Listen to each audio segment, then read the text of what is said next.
தெய்வம் மண்ணிலே வந்தது, அது தெற்கு மலையிலே நின்றது.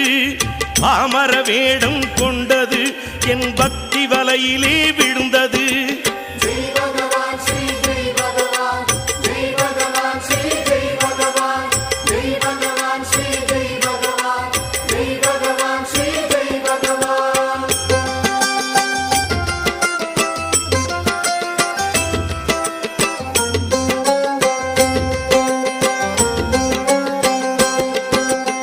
சிக்கென்று பிடித்தேன் குருபாதம், எங்கள் சர்க்குரு